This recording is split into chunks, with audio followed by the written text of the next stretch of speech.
నాకు గుర్తింపు ఇచ్చిన పార్టీ కదండి అది. గుర్తింపు ఇచ్చింది, ప్రజలు నా మీద నమ్మకం ఉన్నారు. ప్రజలు మోసం చేయకూడదు, పార్టీని మోసం చేయకూడదు. చంద్రబాబు దగ్గరికి వెళ్ళినప్పుడు కూడా ఆయన ఎంకరేజ్ చేసి బదులు చేసి పార్టీకి ముందెళ్ళు కార్యకర్తలు కాపాడుకుంటుండు, ఏదో ఉండా మెసేజ్ పెడతా ఉండండి.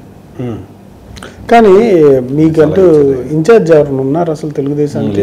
అవినిగడ్డకి అబ్జర్వర్ ఉన్నాడు గణపతి సింగ్ గారు అని చెప్పని అబ్జర్వర్ ఉన్నారు. ఆయన ఎమ్మెల్యేని దాటి ఇక్కడ ఏం పనులు అవ్వదు సార్. ఎమ్మెల్యే గారు దాటి అంటే ఎమ్మెల్యే గారు ఓకే, కానీ మీ తెలుగుదేశానికి ఒక ఇన్ఛార్జ్ అనేది ఉండాలి కదా.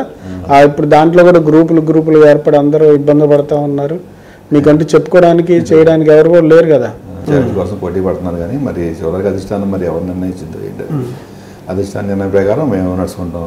అంటే ఎవరైతే బాగుంటుంది అంటే బేసిక్ ఏదైనా లోకల్గా ఇస్తేనే బాగుంటుందండి. ఏదైనా 6 మండలాల్లో నాయకులు బయట కాకుండా ఫస్ట్ నుంచి ఉండాలి కావాలి. అంటే ఆ స్థాయి వ్యక్తులు ఉన్నారా? ఎమ్మెల్యే స్థాయి క్యాపబుల్ ప్రభావం చూపించగలిగే నాయకులు పార్టీ వచ్చినా బయటపడిన ఉన్నారండి. పార్టీ రాకముందు మండల స్థాయి నాయకులు ఉన్నారు, అధికంగా ఉండేవాళ్ళు ఉన్నారు కొంతమంది మండల స్థాయి నాయకులు. ఫస్ట్ నుంచి 20 సంవత్సరాలు పార్టీ చేసిన వాళ్ళు, ఒక 2-3 ఈమయాన్ని వచ్చిన వాళ్ళు వీటి గురించి పోటీ పడుతున్నారు. అధికారం వచ్చిన తర్వాత ఇన్ఛార్జ్ కావాలని చెప్పని అధికారం వచ్చిన తర్వాత పోటీ పడుతున్నారు.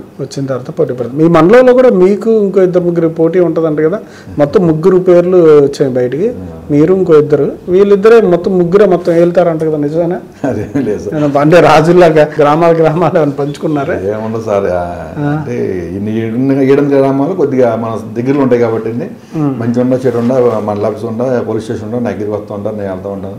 మండల పార్టీ దగ్గరికి వెళ్ళినా మనకి ఈ 7 పంచాయతీలు చిన్న చెబుతాడు, చిన్న తీసుకెళ్ళమంటాడు. మండల పార్టీ ఆడుతుంది కానీ ఇల్లు మన గౌరవంతో వెళ్తూ ఉంటాడు ఆయన.